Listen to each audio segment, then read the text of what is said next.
اے بلند و برتر خدا ہوا کی پرستش کرنے وال اس کے حضور جمع ہو جاؤ۔ آپ سمندر کی کہانی جانتے ہیں کہ خدا نے پانیوں کو کیسے تقسیم کیا اور ہمیں آزادی تک پہنچایا، لیکن اس رات سے بہت پہلے ابراہیم کے اپنے وطن چھوڑنے سے بھی بہت پہلے اور ہم میں سے کسی کے پیدا ہونے سے بھی پہلے خدا نے اپنی بنائی ہوئی دنیا کو دیکھا اور اس کا دل غم سے بھر گیا۔ جو بات میں آپ کو بتانے لگا ہوں وہ قدیم زمانے میں لکھی گئی، نسل در نسل منتقل ہوتی رہی اور اسے محفوظ رکھنے کی ذمہ داری انہی ہاتھوں کو سونپی گئی۔ یہ ایک آدمی نو کی کہانی ہے، ایک ایسا شخص جس نے خدا کے ساتھ چلنے کا انتخاب کیا جب پوری دنیا نے اس سے منہ موڑ لیا تھا، اور خدا نے اس ایک آدمی کے لیے جو کیا اور اس ایک آدمی کے ذریعے اس کے بعد آنے والی سب چیزیں بدل دیں۔ سیلاب سے پہلے کے دنوں میں قدیم ریکارڈ یہ کہتا ہے، خداوند نے دیکھا کہ انسانیت کی برائی زمین پر کتنی بڑی ہو گئی ہے۔ خداوند نے دیکھا کہ زمین پر انسان کی بارائی بہت بڑھ گئی ہے اور اس کے دل کے ہر خیال اور ہر ارادے میں ہر وقت صرف بارائی ہی بھری رہتی ہے۔ پیدائش 6:5۔ کچھ لوگ نہیں، کبھی کبھار ہر خواہش، ہر خیال، ہر وقت۔ دنیا ناقابل شناخت ہو چکی تھی، تشدد ہر گوشہ میں تھا، لوگ خدا کے علم اور پہچان کو چھوڑ چکے تھے، یہاں تک کہ وہ تقریباً ختم ہو گئی تھی۔ پھر کلام مقدس ہمیں بتاتا ہے کہ خدا نے اس پر کیا رد عمل ظاہر کیا، اس کا دل غم سے بھر گیا۔ ہیلو دوست، کیا آپ کو یہ ویڈیو پسند آئی؟ کیا یہ کچھ ایسا ہے جو آپ اپنی چرچ تنظیم کے لیے بنانا چاہتے ہیں؟ خیر، میرا ایک دوست ہے اے آئی شاگرد جو مدد کرنا چاہے گا۔ مزید جاننے کے لیے آخر تک رکنا نہ بھولیں۔ خداوند نے افسوس کیا کہ اس نے زمین پر انسان بنائے اور اس کا دل گہرائی سے پریشان ہوا تھی۔ پیدائش 6:6۔ خدا ٹوٹے ہوئے دنیا سے دور نہیں تھا، وہ اسے محسوس کر رہا تھا۔ خدا نے مردوں اور عورتوں میں زندگی کی سانس اس لیے نہیں پھونکی تھی کہ وہ ایک دوسرے کو تباہ کریں۔ اور پھر ایک نام اندھیرے میں آتا ہے، ایک آدمی۔ دنیا کی سب سے بدعنوان نسل میں ایک شخص کو خدا کی نظر میں پسندیدگی ملی۔ کلام مقدس نو کو سادہ مگر طاقتور انداز میں بیان کرتا ہے۔ نو ایک نیک انسان تھا، اپنے وقت کے لوگوں میں بے عیب تھا اور وہ خدا کے ساتھ وفاداری سے چلتا رہا۔ پیدائش 6:9۔ اپنی نسل میں بے قصور وہ خدا کے ساتھ ایک ایسی دنیا میں چل رہا تھا جو خدا کے ساتھ چلنا بالکل بند کر چکی تھی۔ خدا نے بغیر کسی انتباہ کے سیلاب نہیں بھیجا، وہ سب سے پہلے نو کے پاس آیا۔ زمین خدا کی نظر میں بگڑ گئی تھی اور ظلم سے بھر چکی تھی۔ خدا نے دیکھا کہ زمین کتنی بگڑی ہوئی ہے، کیونکہ زمین پر موجود تمام لوگ اپنی راہیں بگاڑ چکے تھے۔ یہ پیدائش 6:11-12۔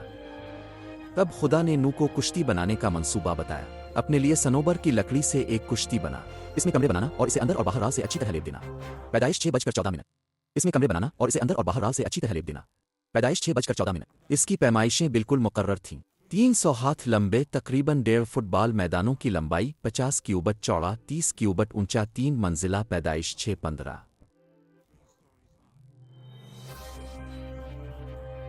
اس کی پیمائشیں بالکل مقرر تھیں، خدا نے کشتی کی پیمائش بھی بتا دی۔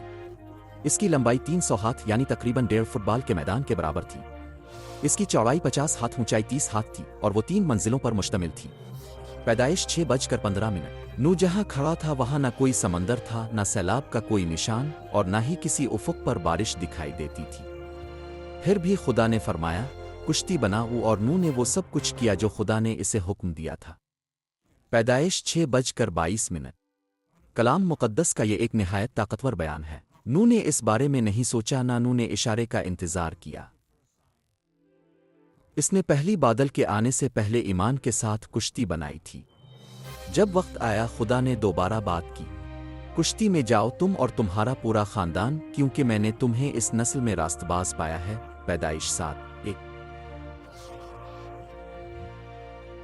پھر جانور خود آنے لگے، اس لیے نہیں کہ نو نے انہیں ایک ایک کر کے اکٹھا کیا تھا۔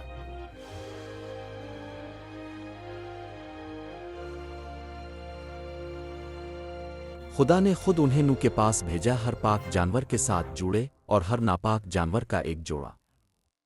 زمین کے سب جاندار اپنے خالق کے حکم کے تابع ہو کر کشتی کی طرف چل پڑے، جیسے انہیں پہلے ہی معلوم ہو کہ آگے کیا ہونے والا ہے۔ اور جب سب اندر داخل ہو گئے تب خداوند نے خود نو کے پیچھے کشتی کا دروازہ بند کر دیا، نہ نو نہ اس کے بیٹے۔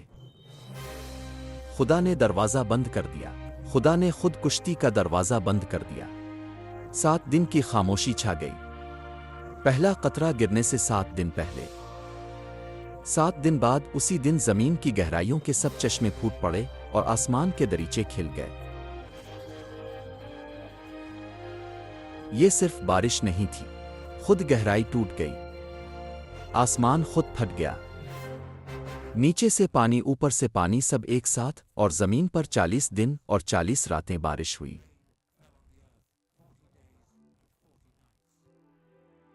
40 دن اور 40 رات تک خدا دنیا کو نئے سرے سے بنا رہا تھا۔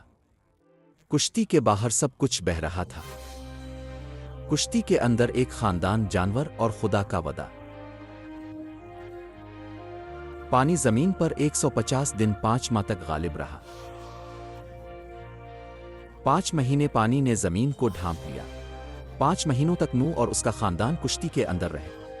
نہ باہر کچھ دکھائی دیتا تھا، نہ کوئی خبر تھی، اور نہ ہی انہیں معلوم تھا کہ یہ آزمائش کب ختم ہوگی۔ اور پھر اس پورے بیان میں سب سے طاقتور 2 الفاظ، لیکن خدا نے نوح کو یاد کیا، اسے یاد آیا۔ پھر خدا نے زمین پر ایک ہوا چلائی اور پانی اترنے لگا۔ جس خدا نے گہرے پانی کے چشمے کھولے تھے، اسی نے انہیں بند بھی کر دیا۔ وہی خدا جس نے آسمان کھولا، اسے بند کیا۔ وہی خدا جو 150 دن تک خاموش رہا، اس نے پانی پر ہوا چلائی اور زمین نے پھر سے سانس لینا شروع کر دی۔ خدا نوح کو نہیں بھولا تھا، وہ کبھی نہیں کرتا۔ کشتی ارات کے پہاڑوں پر آ کر ٹھہر گئی، مگر زمین ابھی تک پانی سے ڈھکی ہوئی تھی، اس لیے نوح نے ایک کبوتر باہر بھیجا۔ پھر نوح نے ایک کبوتر باہر بھیجا تاکہ دیکھے کہ آیا پانی زمین پر سے اتر گیا ہے یا نہیں۔ پھر اس نے ایک کبوتر بھیجا، لیکن کبوتر کو زمین کی پوری سطح پر پانی ہونے کی وجہ سے قدم رکھنے کی جگہ نہ ملی، اس لیے وہ کشتی میں نوح کے پاس واپس آیا۔ اس نے اپنا ہاتھ بڑھایا اور کبوتر کو پکڑ کر اپنے پاس لے آیا۔ پیدائش 8:9۔ اس نے اپنا ہاتھ بڑھایا۔ کتنی سادہ تفصیل، کتنی نازک تفصیل۔ اس نے 7 دن اور انتظار کیا۔ اس نے کبوتر کو دوبارہ بھیجا۔ جب کبوتر شام کو اس کے پاس واپس آیا تو اس کی چونچ میں تازہ توڑا ہوا زیتون کا پتا تھا۔ پیدائش 8:11۔ ایک زیتون کا پتا، چھوٹا، سبز، زندہ۔ یہ کافی تھا۔ خدا پہلے ہی سیلاب کے دوسری طرف کام کر رہا تھا، ایسی جگہوں پر چیزیں اگا رہا تھا جو نوح ابھی دیکھ نہیں سکتا تھا۔ اس نے 7 دن اور انتظار کیا۔ اس نے کبوتر کو تیسری بار بھیجا اور وہ واپس نہیں آیا۔ زمین تیار تھی۔ نوح کی عمر کے 600 سال کے پہلے مہینے کے پہلے دن تک زمین پر سے پانی خشک ہو چکا تھا۔ نوح نے کشتی کی چھت ہٹا کر باہر نظر ڈالی۔ خشک زمین۔ وہ 1 سال سے بھی زیادہ عرصہ یعنی 365 دن سے زائد اس کشتی کے اندر رہا تھا۔ جب سے زمین سیلاب کے پانی میں غائب ہو گئی تھی، اب وہ کشتی کے دروازے پر کھڑا تھا۔ اس نے زمین کا چہرہ دیکھا جو صاف، کھلا اور پرسکون تھا۔ پھر خدا نے ایک بار پھر اس سے کلام کیا۔ کشتی سے باہر آؤ، تم اور تمہارا خاندان۔ ہر جاندار کو باہر نکالو۔ 1 سال، ایک کشتی، ایک وفادار انسان، اور زمین کا پورا مستقبل خشک زمین پر آ گیا۔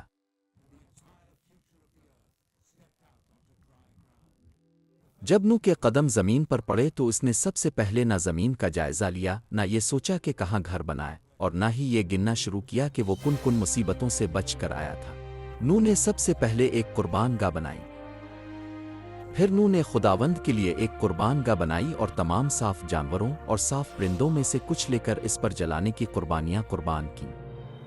نوح نے اپنے لیے کچھ بھی تعمیر کرنے سے پہلے خدا کی عبادت کی اور اس کے حضور قربانی پیش کی۔ اب خداوند نے فرمایا، میں پھر کبھی انسان کی وجہ سے زمین پر لعنت نہیں بھیجوں گا، اگرچہ انسان کے دل کا ہر خیال بچپن ہی سے برائی کی طرف مائل ہوتا ہے، اور میں پھر کبھی تمام جانداروں کو اس طرح ہلاک نہیں کروں گا جیسے میں نے کیا تھا۔ یہ سزا کا نہیں بلکہ فضل کا اعلان تھا۔ قربانی۔ خدا نے اس ٹوٹے ہوئے اور ناکامل انسان کو دیکھا اور انصاف کے بجائے رحم کو چانا۔ نوح کی قربانی خدا کے حضور قبول ہوئی اور خدا نے فرمایا، میں پھر کبھی زمین پر لعنت نہیں بھیجوں گا اور نہ ہی کبھی تمام جانداروں کو اس طرح ہلاک کروں گا۔ قربانی کے بعد خدا نے فضل اور رحم کا اظہار کیا۔ جب بھی بادل جمع ہوتے ہیں اور بارش ہوتی ہے اور وہ رنگین قوس آسمان میں پھیل جاتا ہے، یہ صرف ایک موسمی واقعہ نہیں ہوتا، یہ خدا ہے جو اپنا کلام نبھاتا ہے۔ جب بھی میں زمین پر بادل لاؤں اور بادلوں میں قوس قزح نمودار ہو، میں اپنا عہد یاد رکھوں گا۔ ان خدا قوس قزح کو دیکھ رہا ہے، یاد کر رہا ہے۔ جس طرح خدا نے سیلاب کے درمیان نوح کو یاد رکھا، اسی طرح وہ آج بھی اپنے لوگوں کو یاد رکھتا ہے۔ تو اس وقت یہ کہانی آپ کے لیے کیا معنی رکھتی ہے؟ اس کا مطلب تین چیزیں ہیں۔ پہلی بات، خدا وفادار لوگوں کو دیکھتا ہے چاہے دنیا انہیں نہ دیکھے۔ تاریخ کی سب سے زیادہ بدکار نسل میں ایک شخص خدا کے ساتھ چلتا رہا اور خدا نے اسے دیکھا۔ اسے کسی مقام، کسی عہدے یا اپنے پیچھے کسی ہجوم کی ضرورت نہیں تھی۔ اسے صرف اس کے ساتھ چلنا تھا جس نے اسے بلایا تھا۔ اگر آپ ایک ایسی دنیا میں وفاداری سے زندگی گزار رہے ہیں جو خدا سے داور ہو چکی ہے تو یقین رکھیں خدا آپ کو دیکھتا ہے۔ دوسری بات، خدا اپنے لوگوں کو ہمیشہ طوفان سے نہیں بچاتا بلکہ طوفان کے درمیان انہیں محفوظ رکھتا ہے۔ خدا نے نوح کو سیلاب سے نہیں نکالا بلکہ سیلاب کے دوران اس کی حفاظت کی۔ وہ اسے اس طوفان کے درمیان سے بحفاظت لے گیا۔ کشتی میں رہنا آرام اور تفریح کا وقت نہیں تھا، وہ حفاظت کا ایک وسیلہ تھا جو فرمانبرداری میں بنایا گیا تھا اور جسے خود خدا نے اپنے ہاتھ سے بند کیا تھا۔ آپ کی انتظار کی گھڑی اس بات کا ثبوت نہیں کہ خدا آپ کو بھول گیا ہے۔ جس طرح خدا نے نوح کو یاد رکھا اسی طرح وہ آج بھی آپ کو یاد رکھتا ہے۔ تیسری بات، خدا جو بھی وعدہ کرتا ہے اسے ضرور پورا کرتا ہے۔ قوس قزح ابھی بھی آسمان میں ہے، اس نے ایک بار بھی اس عہد کو نہیں توڑا۔ وہی خدا جس نے بادلوں میں اپنا کمان رکھا ہر بار اپنا کلام نبھاتا ہے۔ اس نے ایمان کے ساتھ بارش آنے سے پہلے، بادل چھانے سے پہلے، بلکہ ایک بوند بھی گرنے سے پہلے کشتی بنانا شروع کر دی۔ یہ ہم سب کے لیے خدا کی طرف سے ایک بلاہٹ ہے۔ سمجھ آنے سے پہلے ہی خدا کی فرمانبرداری کرو، دیکھنے سے پہلے اعتماد کریں، اپنی کشتی بناؤ اور خدا کو دروازہ بند کرنے دو۔ کیا اس کہانی نے آپ کے اندر کچھ جگایا؟ نوح کی کہانی صرف ایک بہت پرانی کہانی نہیں ہے جسے لوگ بھول چکے ہوں۔ یہ خدا کے انصاف اور اس کے فضل کی ایک تصویر ہے۔ اگر آپ مزید دیکھنا چاہتے ہیں تو لائک کریں اور سبسکرائب کریں۔ خدا آپ کو برکت دے اور دعا ہے کہ آج کے بعد جب بھی آپ قوس قزح دیکھیں آپ اسے پہلے کی طرح نہ دیکھیں بلکہ خدا کے وعدے اور اس کے فضل